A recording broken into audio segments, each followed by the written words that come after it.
الحمد لله وكفى وسلام على عباده الذين اصطفى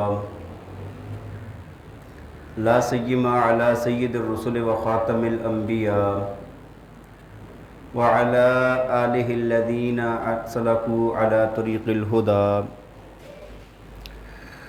اما بعد فاعوذ باللہ من الشیطان الرجیم بسم اللہ الرحمن الرحیم قد افلح من تزکا وذکر اسم ربہ فصلی بل تؤثرون الحیاة الدنیا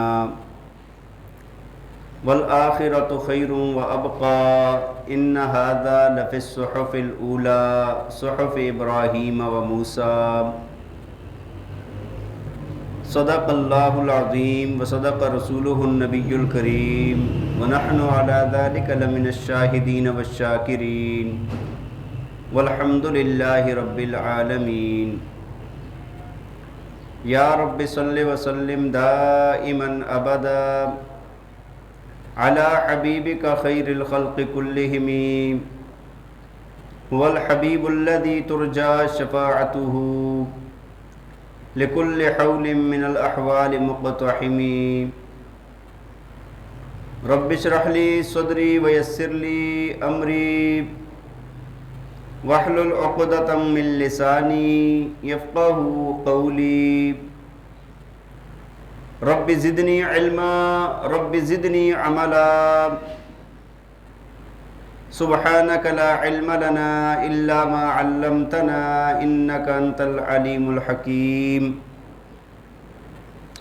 درود پاک پڑھ لیں۔ اللہم صلی علی سیدنا و مولانا محمد وعلی آل سیدنا و مولانا محمد وبارک وسلم۔ اللہم صلی علی سیدنا و مولانا محمد وعلی آل سیدنا و مولانا محمد وبارک وسلم۔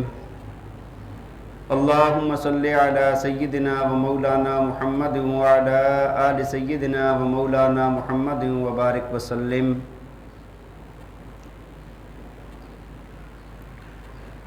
پنکھا چلا دو بھائی، وہ پنکھا چلا دو۔ میرے انتہائی قابل احترام، قابل صد احترام و تکریم معزز و مکرم سامعین کرام، اللہ تعالیٰ کی ذات ارحم الراحمین ہے۔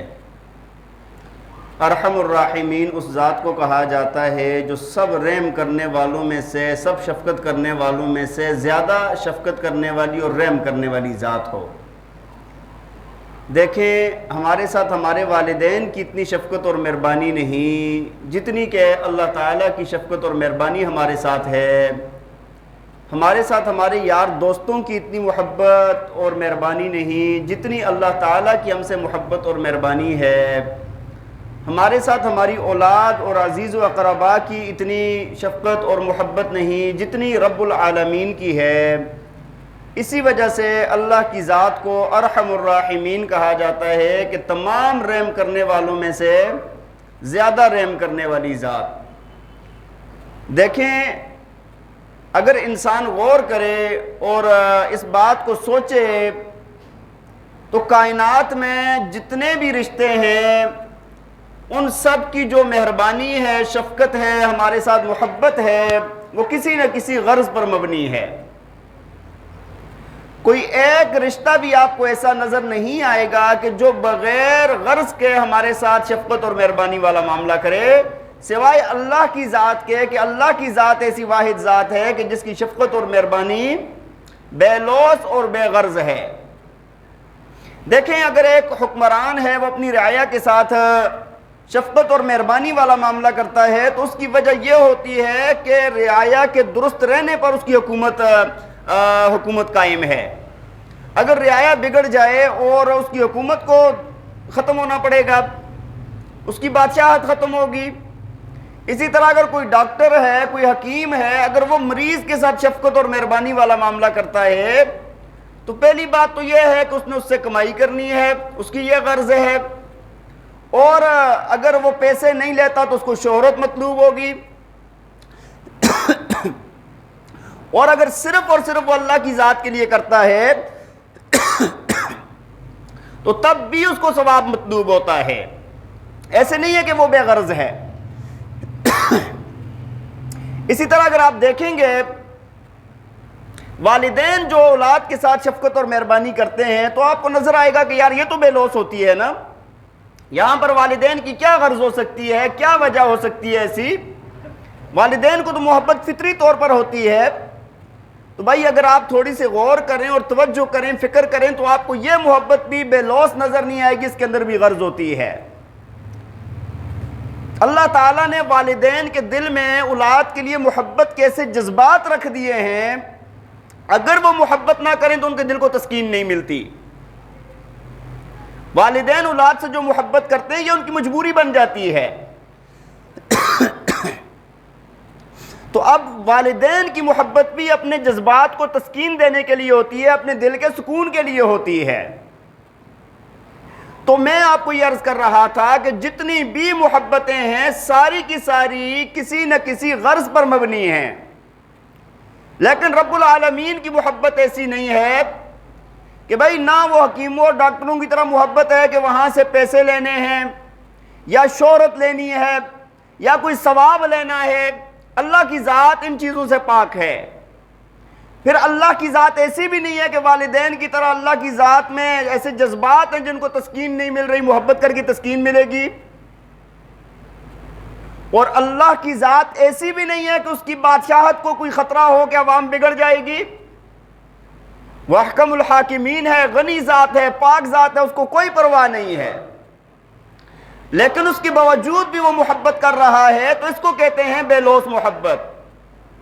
ایک حدیث شریف کے اندر آتا ہے، رسول اللہ صلی اللہ علیہ وسلم نے فرمایا کہ اگر کائنات میں بسنے والے سارے انسان اس انسان کے دل کی طرح ہو جائیں جو کبھی بھی کوئی اللہ کی نافرمانی نہیں کرتا، یعنی سارے کے سارے فرمانبردار ہو جائیں، تو فرمایا اللہ کے خزانے میں ایک رائی کے دانے کے برابر، ایک رتی کے برابر بھی زیادتی نہیں ہوگی۔ اور اگر فرمایا کہ سارے کے سارے انسان اس انسان کے دل کی طرح ہو جائیں جو اللہ کا نافرمان ہے، کبھی خیر کا کام نہیں ہوتا، تو فرمایا کہ اللہ کے خزانے میں ایک رتی برابر، ایک رائی کے دانے کے برابر کمی نہیں ہوگی۔ وہ احکم الحاکمین ذات ہے، اس کی حکومت کو، اس کی بادشاہت کو، اس کی قدرت کو کوئی بھی خسارہ نہیں ہے اگر وہ محبت نہ کرے تو۔ لیکن اس کے باوجود بھی اللہ کی ذات کی رحمتیں موصولہ دار بارش کی طرح برستی ہیں، تو یہ اس کی رحمت ہے۔ تو میں آپ کو عرض یہ کر رہا تھا کہ اللہ کی رحمت، اللہ کی محبت، اللہ کی مہربانی بے لوث ہے، اور کسی کی بھی محبت بے لوث اور بے غرض، بے لوث اور بے غرض۔ اب آپ اندازہ لگائیں کہ اللہ تعالیٰ کو اپنے بندے سے محبت کیسی ہے۔ ایک حدیث شریف میں فرمایا، اللہ تعالیٰ نبی علیہ السلام نے فرمایا کہ اللہ تعالیٰ نے 100 حصے محبت کے پیدا فرمائے ہیں۔ کتنے حصے؟ 100 حصے محبت کے پیدا فرمائے ہیں۔ فرمایا ان میں سے ایک حصہ تمام مخلوقات میں تقسیم کیا ہے اور 99 حصے اپنے پاس رکھے ہیں۔ اس ایک حصے کا یہ اثر ہے کہ جتنی انسانوں اور جانوروں کی مائیں ہیں وہ ساری کی ساری جو محبت کرتی ہیں وہ اس ایک حصے سے کرتی ہیں۔ اس ایک حصے کا اثر یہ ہوتا ہے کہ ماں باپ اپنی جان تک قربان کر دیتے ہیں اولاد کے لیے۔ ہاں حدیث شریف میں آتا ہے یہ اسی ایک حصے کا اثر ہے کہ جانور اپنے بچے پر پاؤں نہیں رکھتا، اپنا کھر نہیں رکھتا، یہ اس ایک حصے کا اثر ہے۔ ہر چیز میں جتنی بھی دنیا میں کائنات میں محبت آپ کو نظر آتی ہے نا، ایک حصے کا اثر ہے۔ اور رب العالمین کی محبت کیسی ہوگی کہ جس کے پاس 99 حصے محبت کے ہیں۔ دیکھیں نا، ہم نے کئی مرتبہ دیکھا کہ مائیں اولاد سے کیسی محبت کرتی ہیں۔ وہ ایک مرتبہ روڈ کے کنارے کھڑا تھا تو ایک گاڑی نے ایک بائک کو مارا، اس میں پیچھے بائک پر عورت بیٹھی تھی اور اس کے پاس معصوم بچہ اٹھایا ہوا تھا۔ اب نا اس عورت نے چاہتی تو وہ ایسے گر جاتی اور بچہ نیچے زخمی ہو جاتا، لیکن اس عورت نے بچے کو ایسے چمچایا اور خود گر گئی۔ وہ مین روڈ پہ اس طرح گر گئی، اس نے اپنی جان کی پرواہ بھی نہیں کی۔ بچے کو وہ گرتی جا رہی اور بچے کو اس نے ایسے پکڑا ہوئے نا، بچے کو ایک تنکا تک نہیں چبھا۔ اور اس وقت اس عورت کو اٹھا کے گاڑی میں بٹھایا، گاڑی والے لے گئے۔ لگ یہ رہا تھا کہ اس کی ٹانگ ٹوٹ گئی تھی، ٹانگ اپنی توڑ دی لیکن بچے کو میں کہتا ہوں خراش تک نہیں آئی۔ اس دن میں نے دیکھا کہ ماں کو اپنی اولاد سے کتنی محبت ہوتی ہے۔ وہ جس طرح حدیث شریف کے اندر آتا ہے نا، نبی پاک صلی اللہ علیہ وسلم سے منقول ہے، فرمایا کہ جب کچھ قیدی نا مدینہ گئے، نبی علیہ السلام کے مسلمانوں نے کفار کو قیدی بنا کر لے گئے، مدینہ چلے گئے، فرمایا کہ وہاں پر ایک عورت کا نا بہت چھوٹا سا بچہ گم ہو گیا۔ اب وہ کیا کرے کہ وہ بھاگ رہی ہے اور ڈھونڈ رہی ہے، اور جو بچہ اس کو ملتا ہے اس کو اٹھاتی ہے، چومتی ہے، رکھتی ہے، اپنے بچے کو ڈھونڈ رہی ہے، اور بالآخر اس کو اپنا بچہ ملا۔ اب اس کو پکڑا نا، بچے کو سینے کے ساتھ چمٹایا، کبھی اس کے رخساروں کو چوم رہی، کبھی ہاتھوں کو چوم رہی، بڑی محبت کے ساتھ، آنسو بھی بہہ رہے ہیں۔ یہ کیفیت تھی۔ نبی علیہ السلام نے صحابہ کو متوجہ فرمایا دیکھو اس عورت کو، فرمایا کہ کیا یہ عورت اپنے اس معصوم بچے کو دیکھتی ہوئی آگ میں ڈال سکتی ہے؟ صحابہ نے عرض کیا یا رسول اللہ، یہ کیسے ہو سکتا ہے کہ یہ عورت اپنے بچے کو دیکھتی ہوئی آگ میں ڈال دے؟ نبی علیہ السلام نے فرمایا اللہ ارحم بعبادہ منہا، فرمایا کہ اللہ کی ذات اس عورت سے کئی درجے زیادہ اپنے بندوں پر رحم کرنے والی ہے، محبت کرنے والی ہے۔ وہ کیسے ڈالے گا اپنے بندوں کو جہنم کی آگ میں؟ تو اللہ کی ذات انتہائی محبت کرنے والی ہے۔ کائنات میں کوئی ذات ایسی نہیں ہے، کوئی مخلوق اللہ نے ایسی پیدا نہیں فرمائی کہ جو اللہ کی ذات کی طرح اپنے بندوں سے جس طرح اللہ محبت کرتے اس طرح وہ کوئی محبت کرے۔ وہ جو آپ کو میں نے گزشتہ بھی حدیث شریف سنائی تھی نا کہ ایک بندہ جنگل میں سفر کر رہا ہے، سواری پر اس کا زاد راہ باندھا ہوا ہے، اور ایسا جنگل بیابان ہے کہ وہاں پر اس سواری کے علاوہ اس کا کوئی بھی اور آسرا نہیں ہے۔ وہاں پر وہ ایک وقت میں اس سے سواری گم ہو جائے، حدیث شریف میں مثال دے کر سمجھایا گیا۔ فرمایا کہ سواری گم ہو گئی، اس کا زاد راہ اس پر باندھا ہوا ہے، کھانا پینا اس پر ہے، جنگل کا سفر اتنا طویل ہے کہ وہ ایسے طے نہیں ہو سکتا، سواری کو ڈھونڈا نہیں ملی۔ اس کے بعد فرمایا کہ وہ بندہ کیا کرتا ہے کہ موت کی بھائی اب مرنا ہی ہے، اب جا ہی کدھر نہیں سکتا، وہ لیٹ جاتا ہے وہاں پر۔ فرمایا کہ اس کی آنکھ لگتی ہے، جب آنکھ کھلتی ہے دیکھتا ہے تو سواری سامنے کھڑی ہے۔ فرمایا کہ اس وقت خوشی کے عالم میں اس کی زبان سے یہ نکلتا ہے اللہم انت عبدی وانا ربک، کہنا کیا چاہیے تھا اللہم انت ربی وانا عبدک، لیکن خوشی میں یہ نکلتا ہے کہ اللہم انت عبدی وانا ربک۔ نبی علیہ السلام نے فرمایا کہ اس بندے کو اپنی سواری دیکھ کر کم خوشی ہوئی ہے، رب العالمین کو گنہگار بندے کے لوٹ آنے کی خوشی زیادہ ہوتی ہے۔ جو بندہ اللہ کی طرف لوٹ کر آتا ہے اللہ تعالیٰ کو اس کی خوشی زیادہ ہوتی ہے۔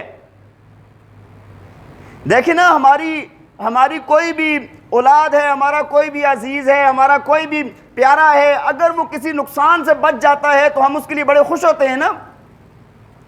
اللہ کی ذات بھی بہت خوش ہوتی ہے، اللہ کی ذات بھی بہت خوش ہوتی ہے کہ میرا بندہ نقصان سے بچ گیا ہے۔ لیکن اگر وہ نقصان میں پھنسا ہوا ہے تو اللہ کی ذات اس بات سے خوش ہے۔ اور اگر آپ سوچیں اور غور کریں نا کہ انسان کو جتنی بھی چیزیں نقصان پہنچانے والی ہیں نا، ان میں سے سب سے زیادہ نقصان پہنچانے والی چیز کیا ہے؟ دیکھیں نا، انسان غور کرے، ہم اپنی اولادوں کو بچاتے ہیں، یار گر نہ جانا، ہاں مشکل راستہ ہے، کسی گڑھے میں نہ گر جانا، ٹھوکر نہ کھا جانا، چھت سے نہ گر جانا، دیکھنا راستہ بڑا خوفناک ہے، کوئی سانپ بچھو نہ کاٹ لے، یہ کام نہیں کرنا، بیمار پڑ جاؤ گے، اس کا یہ نقصان ہے۔ ہاں مختلف طرح سے ہمیں ڈر ہوتا ہے، اپنی اولادوں کا، اپنے جو محبوب ہوتے ہیں ان کا ڈر ہوتا ہے ہمیں، ان کو کوئی تکلیف نہ پہنچ جائے، ان کا کوئی نقصان نہ ہو جائے۔ رب العالمین کی ذات بھی ایسے ہے، وہ چاہتی یہ ہے کہ میرے بندوں کا نقصان نہ ہو۔ اور اگر آپ سوچیں گے، غور کریں گے نا، تو بندے کا سب سے بڑا نقصان کون سا ہے، تو آپ اس نتیجے پر پہنچیں گے کہ وہ گناہ ہے۔ گناہ سے بڑا نقصان بندے کا ہو ہی کوئی نہیں سکتا۔ آپ دیکھیں نا، اگر ایک بندے کو سانپ بچھو کاٹ جائے تو کیا ہو جائے گا؟ اس کا علاج ہو جائے گا۔ کوئی موذی مرض لگ جائے تو علاج ہو جائے گا۔ کوئی اور ایسا ہو گیا تو اس کا نقصان ہو گیا، اس کا علاج ہو جائے گا۔ علاج نہ ہوا تو بالآخر کیا ہوگا؟ موت آ جائے گی۔ موت پر جا کے تو ساری چیزیں ختم ہو جاتی ہیں نا، میں آپ کو عرض کرتا رہتا ہوں کہ موت پہ جا کے ساری تکلیفیں ختم ہو جاتی ہیں۔ لیکن اگر ایک بندہ گناہ کی زندگی گزار رہا ہے تو اس کی یہ سزا موت کے بعد بھی ختم نہیں ہوتی، اس کو یہاں پر بھی نقصان ہے، آگے بھی نقصان ہے۔ اس وجہ سے اللہ تعالیٰ دیکھیں قرآن پاک میں، احادیث میں، انبیاء بھیجے، کتابیں نازل کی کہ بھائی میرا بندہ گناہ سے بچ جائے۔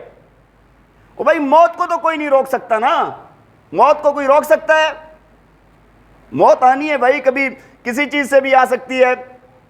موت کو نہ بادشاہوں کی بادشاہت روک سکتی ہے، نہ دولت مندوں کی دولت روک سکتی ہے، نہ حکیموں اور ڈاکٹروں کی طب اور ڈاکٹری روک سکتی ہے، نہ ولیوں کی ولایت روک سکتی ہے، نہ انبیاء کی نبوت روک سکتی ہے۔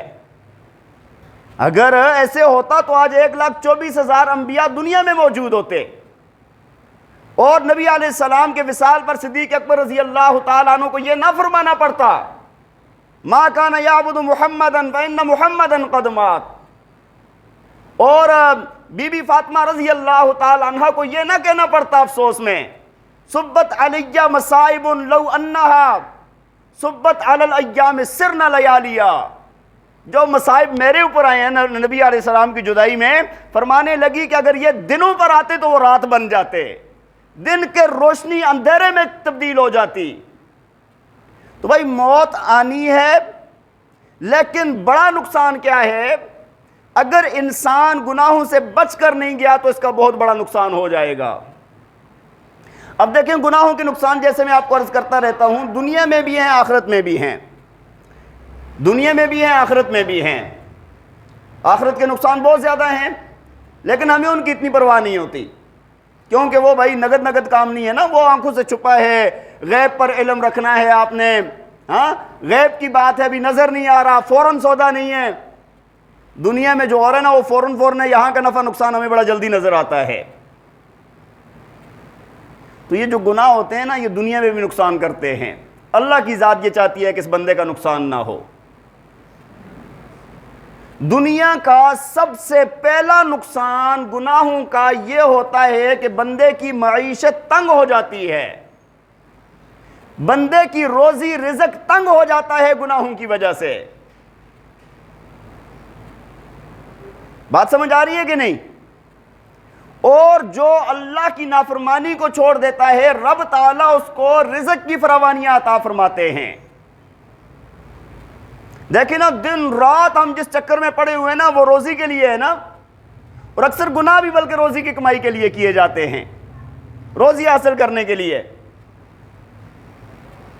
تو میں آپ کو یہ عرض کر دوں کہ جب بندہ اللہ تعالیٰ کا بن جاتا ہے تو اس وقت انسان کا نقصان ختم ہو جاتا ہے۔ ہمارے حضرت فرمانے لگے، فرمایا کہ تم میں سے ہر ایک یہ چاہتا ہے کہ بھائی روز ہمیں 50,000 روپیہ ملے، روز کی دیہڑی کتنی ہو؟ فرمایا اللہ تمہیں کیوں دے گا؟ کبھی اس کا نام تک نہیں لیتے ہو، کبھی اس کا ذکر کرنے کی توفیق نہیں ہوتی، کبھی اس کی یاد کی توفیق نہیں ہوتی، کیسے؟ فرمایا رب تعالیٰ تمہیں روز کا 50,000 نہیں 1,00,000 دینا چاہتا ہے، لیکن ذرا اس کا نام لینے والے تو بن جاؤ نا۔ تو پہلی بات تو یہ ہے کہ اس بندے کی روزی تنگ ہو جاتی ہے جو گناہوں کی زندگی گزارتا ہے، اور روزی تنگ ہونے کا بھی مطلب سمجھ لیں۔ پہلا تو یہ ہے نا حقیقت میں روزی تنگ ہو جاتی ہے، یہ بھی بہت دفعہ ہم نے دیکھا ہے اور ہوتا بھی ہے، اور جو بندہ نیکی کی زندگی میں آتا ہے اللہ تعالیٰ اس کی روزی کو فراوانی عطا فرما دیتے ہیں۔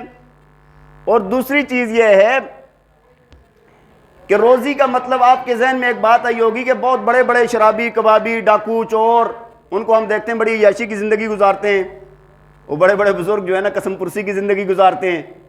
وہی ایک بات اور بھی سمجھے، روزی کی وسعت سے مراد یہ بھی ہوتا ہے کہ دلی سکون، جو روزی جو زندگی اس کو میسر ہے اس کے اندر اس کو دلی سکون ہے یا نہیں ہے؟ کروڑ پتی ارب پتی لوگ ہوں گے، بڑے کھانے پینے، بڑی بڑی کوٹھیاں، بڑی بڑی جگہوں پر رہائشیں، سب کچھ ہوگا، رات کو نیند نہیں آ رہی۔ مطلب یہ ہے کہ اس بندے کی روزی میں کوئی برکت ہے، سکون جو نہیں ہے۔ اور اللہ والے جو ہوتے ہیں اگر ایک ٹائم پر فاقہ بھی ہے نا وہ سکون سے زندگی ان کی کیا ہوتی ہے؟ اطمینان والی ہوتی ہے۔ اللہ تعالیٰ نے قرآن پاک میں فرمایا نا، فرمایا من اعرض عن ذکری فإن له معیشۃ ضنکا، جو لوگ میرے ذکر سے منہ پھیرتے ہیں ان کی دنیا کی معیشت کو ہم تنگ کر دیتے ہیں۔ دنیا میں ان کی روزی تنگ ہو جاتی ہے. تو یہ دونوں مطلب اس کے ہو سکتے ہیں. تو گناہوں کی سزا میں دنیاوی پہلا نقصان کیا ہوتا ہے کہ انسان کی روزی کے اندر تنگی آ جاتی ہے. اور دوسرا نقصان کیا ہوتا ہے کہ دنیا کے اندر رہتے ہوئے رب تعالیٰ کی معیت اس سے اٹھ جاتی ہے. اللہ کی معیت حاصل نہیں ہوتی اس کو. سارے اسباب اختیار کر لیتا ہے, ساری بڑی بڑی ڈگریاں اٹھائے پھرتا ہے, نہ نوکری مل رہی ہے, نہ کام مل رہا ہے, رب تعالیٰ کی معیت نہیں رہتی اس کے ساتھ. در در کی ٹھوکریں اس کا نصیب ہو جاتی ہیں. اور جس کو اللہ کی معیت مل جائے وہ بندہ, میں کہتا ہوں نا, وہ جس طرف جاتا ہے نا اس کے لیے اللہ تعالیٰ راستے ہموار کرتا رہتا ہے. دیکھیں نا حضرت موسیٰ علیہ السلام, فرعون کتنا سخت تھا, کتنا شدید تھا, کتنی بڑی اس کی فوجیں تھیں, لیکن فرعون کو اللہ کی معیت حاصل نہیں ہے. موسیٰ علیہ السلام کو اللہ کی معیت حاصل ہے. موسیٰ علیہ السلام بنی اسرائیل کو مصر سے لے کر نکلتے ہیں, فرعون پیچھے 12 لاکھ کی فوج لے کر نکلتا ہے.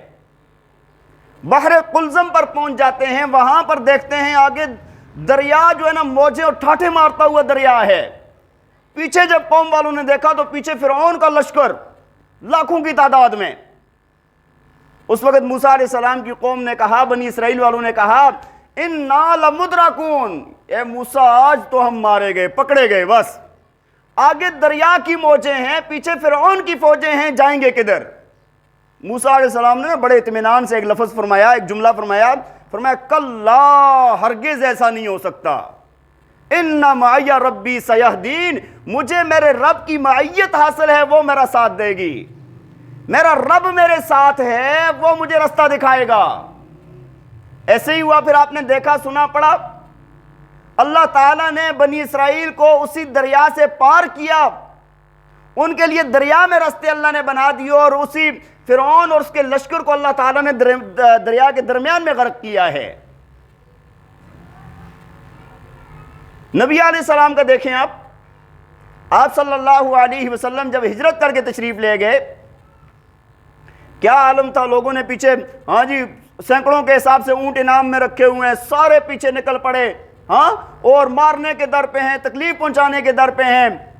نبی علیہ السلام حضرت صدیق اکبر رضی اللہ تعالیٰ عنہ کے ساتھ غار سور میں پہنچ جاتے ہیں.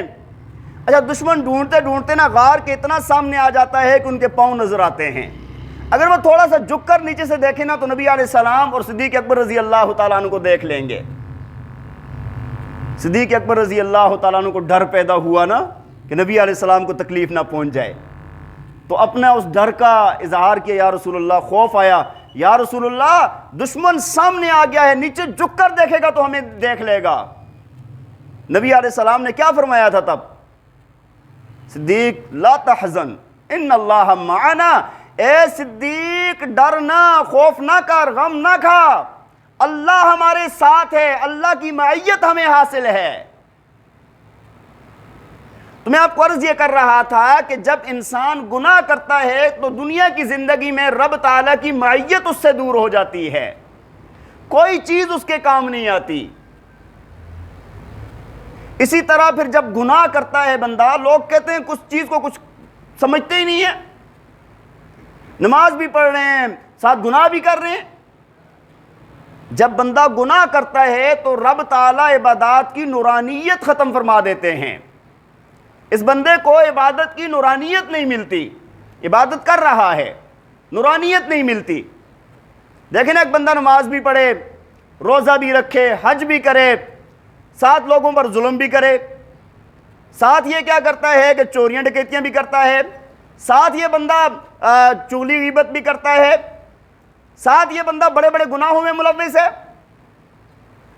اس بندے کو وہ نورانیت, وہ چیز حاصل نہیں ہو سکتی کہ جو وہ بندہ عبادت کرے گا جو گناہ نہیں کرتا. گناہ نہ کرنے والے کی عبادت کی نورانیت الگ ہوتی ہے. اچھا, پھر اس میں بھی لوگ بڑے ایک عجیب سا ذہن ہوتا ہے نا ہم لوگوں کا, اپنا سے سوچتے ہیں, شیطان ذہن میں ڈالتا ہے, پھر اسی پر چلتے رہتے ہیں.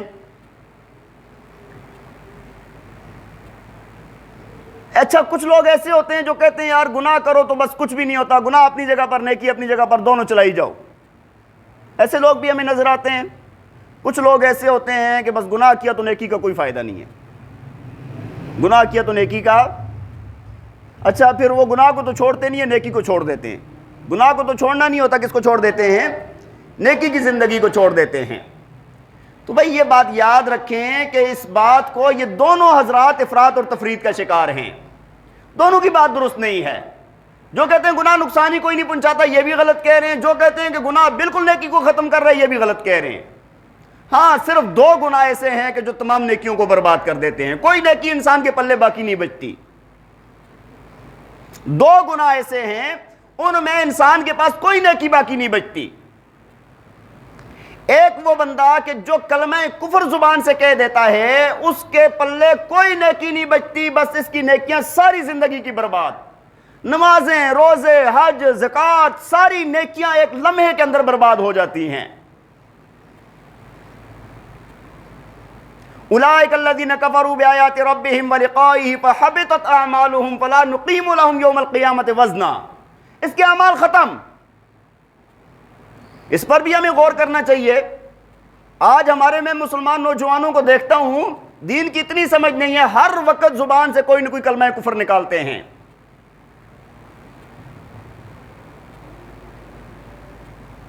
مطلب دیکھیں نا کہ داڑھی کے ساتھ مذاق اڑانا ہو تو کیا کہتے ہیں؟ وہ جی داڑھی تو بکری کی بھی ہوتی ہے، نعوذ باللہ من ذالک، نبی کی سنت ہے، نبی کی سنت ہے داڑھی۔ داڑھی کٹوانے والا، منڈوانے والا رب تعالیٰ کا باغی ہوتا ہے، یہ بات یاد رکھیں۔ اللہ کے پاک پیغمبر نے اس دنیا میں رہتے ہوئے اس بندے سے اپنا چہرہ پھیر دیا جو داڑھی کٹواتا ہے۔ کیا سمجھتے ہیں اس بات کو؟ معمولی سمجھتے ہیں؟ یہ معمولی بات نہیں ہے، اپنے ذہن میں بٹھا لیں یہ بات۔ کل قیامت کے دن ہمیں گریبان سے نہ پکڑنا کہ بتایا نہیں ہے آپ نے۔ اللہ کے پاک پیغمبر نے اس دنیا میں رہتے ہوئے جس بندے نے داڑھی منڈوائی ہوئی تھی، کافر تھا، مسلمان نہیں تھا، اس کی طرف دیکھا تک نہیں، اپنا چہرہ مبارک پھیر دیا، فرمایا کہ کیا تم نے حلیہ بنا رکھا ہے؟ یہ بندہ جو داڑھی منڈواتا کٹواتا ہے، فسق کے درجے میں چلا جاتا ہے، سریعام بغاوت کرنے والوں میں آتا ہے۔ یہ یاد رکھیں، یہ بات سریعام بغاوت کرنے والوں میں آتا ہے۔ یہ شریعت کا غنڈہ مانا جاتا ہے۔ اس بات کی اہمیت آپ کو بتانے کے لیے یہ ساری بات میں کر رہا ہوں۔ شریعت کا غنڈہ مانا جاتا ہے جو بندہ ایک مٹھی سے کم داڑھی کرتا ہے، کٹواتا ہے یا منڈواتا ہے، وہ شریعت کا غنڈہ مانا جاتا ہے۔ اللہ کے پاک پیغمبر نے فرمایا مونچھوں کو کٹواؤ، داڑھی کو بڑھاؤ، داڑھی کو لٹکاؤ۔ اللہ کے پاک پیغمبر کی بات کتنی حیثیت نہیں ہے مسلمان کی نظر میں؟ اس بات کا بہت خیال رکھیں، بہت خیال رکھیں۔ کل قیامت کا دن ہوگا، ہماری نیکیاں ایسی نہیں ہے کہ ہم جنت میں جا سکیں۔ ایک سہارا ہمارے پاس موجود ہے کہ اللہ کے پاک پیغمبر ہماری سفارش فرمائیں گے۔ اگر اللہ کے پاک پیغمبر نے وہاں پر ہم سے چہرہ پھیر لیا تو کس کے پاس جائیں گے؟ کوئی ہے آسرا؟ ہے آسرا تو پھر بتا دیں، نہیں ہے تو چھوڑ دیں یہ کام۔ نہیں کچھ کہتی یہ داڑھی، نہیں ہے، نہ اس کا وزن ہے، نہ کوئی تکلیف ہے۔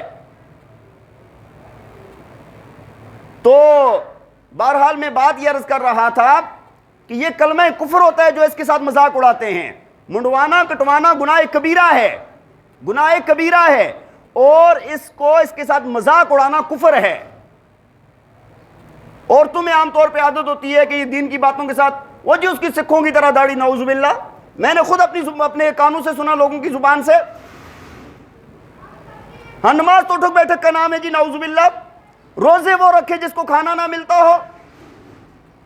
بھائی یہ کلمہ کفر ہیں، ساری عبادات، حج، زکوٰۃ، نمازیں، روزے، سب کچھ ضائع ہو جائے گا۔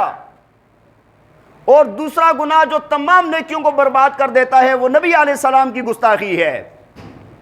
جو آپ صلی اللہ علیہ وسلم کی گستاخ ہوتا ہے، اس کی نیکیاں ساری کی ساری ایک لمحے کے اندر ختم ہو جاتی ہیں۔ اللہ تعالیٰ نے قرآن پاک میں فرمایا یا ایھا الذین آمنوا لا ترفعوا اصواتکم فوق صوت النبی ولا تجہروا لہ بالقول کجہر بعضکم لبعض ان تحبط اعمالکم وانتم لا تشعرون۔ فرمایا نبی کی محفل میں جب جاؤ نا، نبی علیہ السلام کی آواز سے اپنی آوازوں کو اونچا نہ کرو. ادب سکھایا جا رہا ہے، کہا جا رہا ہے صحابہ کو. فرمایا کہ اگر ایسا ہوا نا تو تمہارے سارے اعمال ختم ہو جائیں گے، وانتم لا تشعرون، تمہیں پتہ بھی نہیں ہوگا، سارے اعمال برباد ہو جائیں گے. تو یہ دو گناہ ایسے ہیں، کلمہ کفر اور نبی علیہ السلام کی گستاخی، کہ جو انسان کی ساری عبادات کو ختم کر دیتی ہے. اس کے علاوہ جتنے بھی گناہ ہیں نا، وہ عبادات کی نورانیت کو ختم کر دیتے ہیں، سارے اعمال کو ضائع نہیں کرتے، لیکن عمل کے اندر وہ نورانیت پیدا نہیں ہوتی. دیکھیں نا، جس طرح ایک بندے نے اے سی لگایا ہوا ہے، گھر میں اے سی لگایا ہوا ہے، اور اے سی لگا کے وہ سارے کھڑکیاں، دروازے، روشن دان سب کچھ کھول کے چھوڑ دیتا ہے. ہاں، اور دوسرا بندہ وہ ہے جس کا کچھ بھی نہیں ہے، اے سی شیسی پنکھا شنکھا کچھ بھی. بات سمجھ آ رہی ہے کہ نہیں؟ تو اس کی مثال ایسے ہے کہ بھائی ایک بندہ نیکی بھی کر رہا ہے، ساتھ گناہ کے سارے راستے کھلے چھوڑے ہوئے ہیں. ہاں، آنکھیں، ناک، کان، سب کچھ، ہاتھ پاؤں سب کچھ کھلا چھوڑا ہوا ہے. تو ہم کیا کہیں گے؟ ہم کہیں گے کہ بھائی جس بندے کے پاس اے سی ہے ہی نہیں، پنکھا ہے ہی نہیں، اس بندے سے تو لاکھ درجے بہتر ہے جس کے گھر میں اے سی ہے نا، اس کو کچھ سکون تو مل جائے گا نا. لیکن سمجھدار بندہ کون سا ہے؟ جو جب اے سی لگائے نا تو ساری کھڑکیاں، دروازے سب کچھ بند کرے، ٹھنڈک اندر محفوظ رہے، باہر کی گرمی باہر نکل جائے. تو گناہ کرنے والا ایسے ہے کہ بھائی اس نے اے سی بھی لگایا ہوا ہے، ہاں، گناہ اور نیکی دونوں کرنے والا، اے سی بھی لگایا ہوا ہے، دروازے بھی کھلے چھوڑے ہوئے ہیں، کچھ فائدہ ضرور ہوگا. اور سب سے سمجھدار بندہ وہ ہے کہ جب اے سی لگائے، ہاں، جب نیکی کرے تو ساتھ گناہ نہ کرے. تو بہرحال بات آپ کو یہ عرض کر رہا ہوں کہ بھائی اپنی زندگی کا محاسبہ کرنا چاہیے، اپنے آپ کو دیکھنا چاہیے کہ ہماری زندگی کس طرف جا رہی ہے. تو گناہوں سے اپنے آپ کو بچانا اور جو اللہ تعالیٰ کے احکامات ہیں ان پر اپنے آپ کو لانا، یہ ہمارے لیے سب سے بنیادی ضرورت ہے. بہرحال بات یہ عرض کر رہا تھا میں کہ اللہ کی ذات انسان پر سب سے زیادہ مہربان، سب سے زیادہ رحم کرنے والی ذات ہے، سب سے زیادہ محبت کرنے والی ذات ہے. اللہ تعالیٰ یہ چاہتا ہے کہ میرے بندے کا نقصان نہ ہو، اور بندے کا سب سے بڑا نقصان کیا ہے؟ گناہ کے اندر ہے. بندے کا سب سے بڑا نقصان کس میں ہے؟ اللہ تعالیٰ نے قرآن پاک میں جا بجا مختلف انداز میں مختلف طریقوں سے بیان فرمایا ہے. فرمایا وَذَرُوا ظَاهِرَ الْإِثْمِ وَبَاطِنَهُ، ظاہری اور باطنی سارے گناہوں کو چھوڑ دو. انما بغیکم علی انفسکم، تمہارے گناہوں کا نقصان تمہاری اپنی جان پر ہے. وَمَن يَحِيقُ الْمَكْرُ السَّيِّئُ إِلَّا بِأَهْلِهِ، ہاں، جو بندہ جو کرتا ہے وہ بات لوٹ کے اس کی طرف جاتی ہے، وہ نقصان اس کی طرف لوٹ کے جاتا ہے. تو اپنے آپ کو بچانا ہے، اللہ تعالیٰ سے مدد مانگنی ہے. بعض دفعہ ایسے ہوتا ہے کہ انسان یہ چاہتا ہے، غلطی انسان سے ہوتی ہے نا. ہم میں سے کوئی بندہ ایسا نہیں ہے کہ جو جنت نہ چاہتا ہو، سارے جنت میں جانا چاہتے ہیں نا. ہاں، نیکیاں اچھی لگتی ہیں، دعا مانگتے ہیں اللہ تعالیٰ سے، یا اللہ نیکی والی زندگی عطا فرما، ہماری اولادیں نیک ہوں، ہم خود نیک ہو جائیں، گناہ ہم سے چھوٹ جائیں. لیکن نہیں چھوٹ رہے ہوتے، بعض دفعہ عادت ہو جاتی ہے، بعض دفعہ شیطان اور نفس مخالفت میں ہوتا ہے، ہر وقت اکساتا رہتا ہے ہمیں. تو اس کا علاج کیا ہے؟ اس کا علاج یہ ہے کہ بندہ اللہ تعالیٰ کے سامنے بیٹھ جائے. ہاں، دن رات ہمارے گزرتے ہیں نا 24 گھنٹے، کسی وقت دن کے وقت، رات کے وقت کچھ ٹائم نکال کے بیٹھ جائے، اللہ تعالیٰ کے سامنے عرض کرے، یا اللہ یہ گناہ بھی ہے مجھ میں، یہ گناہ بھی ہے، یہ گناہ بھی ہے، یہ گناہ بھی ہے. یا اللہ میں بڑا کمزور ہو گیا ہوں، مجھ سے گناہ نہیں چھوٹ رہے. یا اللہ آپ چاہیں گے تو میں یہ گناہ چھوڑ دوں گا، یا اللہ مجھے توفیق عطا فرما کہ یہ گناہ مجھ سے دور ہو جائیں. نیکیاں نہیں کر سکتا، اللہ تعالیٰ سے مانگے، یا اللہ میں کوشش کرتا ہوں، دل چاہتا ہے لیکن نہیں کر سکتا، یا اللہ آپ کی توفیق ہوگی تو میں یہ کروں گا، یا اللہ توفیق عطا فرما دے. جب یہ بندہ یہ دعائیں مانگے گا، 1 وقت، 2 وقت، 3 وقت، 4 وقت، جب یہ مانگتا رہے گا، مانگتا رہے گا، مانگتا رہے گا، تو اللہ کی رحمت لازمی اس کی طرف متوجہ ہو جائے گی. جب رب تعالیٰ کی چاہت آ جاتی ہے تو بڑے بڑے سخت دل والے، بڑے بڑے شدید قسم کے ڈاکو اور بڑے بڑے زانی شرابی، اللہ تعالیٰ ان کو ہدایت عطا فرما دیتا ہے. اور اللہ تعالیٰ سے ہمیشہ مانگا کریں، چھوٹی چیز سے لے کر بڑی تک ساری اللہ سے مانگا کریں. اللہ کی ذات اس بات سے خوش ہوتی ہے. ہم لوگ کیا کرتے ہیں, ہماری دعا کیا ہوتی ہے, مطلب اچھا جب دعا مانگتے ہیں نا تو ایسے ہاتھ اٹھائیں نا, بس 2-4 دعائیں جو ہمیں زبانی ہوتی ہیں نا, اچھا خیال دھیان بھی نہیں ہوتا, اللہم انت السلام منک السلام ربنا آتنا, مانگے یہ بہت بڑی دعائیں ہیں, قرآن کی دعائیں ہیں, لیکن یار مانگ رہے ہو دھیان تو دو نا. ہاں بندہ بادشاہ کے در پر جائے اور ادھر دیکھ رہے, ادھر کہتا ہے یار وہ فلاں چیز بھی دے دے, فلاں بھی دے دے. عام دنیا کے اندر ایسے نہیں ہو سکتا. رب تعالیٰ کی ذات کی کتنی عزت ہے, کتنی قدر ہے, قدر کے ساتھ, اہمیت کے ساتھ, اللہ تعالیٰ کے احترام کے ساتھ, اللہ سے یقین کے ساتھ, اعتماد کے ساتھ مانگا کریں. جب ایسے مانگیں گے تو وہ لازمی عطا کرے گا, لازمی عطا کرے گا. لیکن ہمارے اندر کمزوری ہوتی ہے. اللہ تعالیٰ ہمیں عمل کرنے کی توفیق عطا فرمائے, اور اللہ تعالیٰ ہمیں تمام چھوٹے بڑے گناہوں سے بچنے کی توفیق عطا فرمائے, اور جتنے بھی احکامات ہیں, نیکیاں ہیں, وہ کرنے کی توفیق عطا فرمائے. اور اللہ تعالیٰ سے دعا مانگیں کہ اللہ تعالیٰ ہر مسلمان کی دنیا میں ذلت اور رسوائی سے حفاظت فرمائے, اور آخرت میں بھی اللہ تعالیٰ ذلت اور رسوائی سے حفاظت فرمائے. دیکھیں یہاں پر 4 بندوں میں بات آ جائے نا تو ہم سر اٹھانے لائق نہیں رہتے.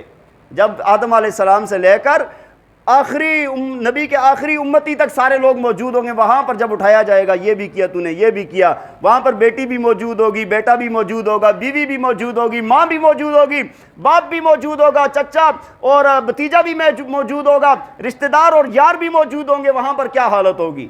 وہاں پر بندہ, میں کہتا ہوں یہ مانگے گا اللہ سے, یا اللہ مجھے اس سے مجھے جہنم میں ڈال دے. وہ ذلت اور رسوائی بہت سخت ہوگی. اس وجہ سے اللہ تعالیٰ سے مانگا کریں گے, یا اللہ ہمارے ساتھ عافیت والا معاملہ فرما, یہاں پر بھی رسوائی سے ہماری حفاظت فرما, وہاں پر بھی رسوائی سے ہماری حفاظت فرما.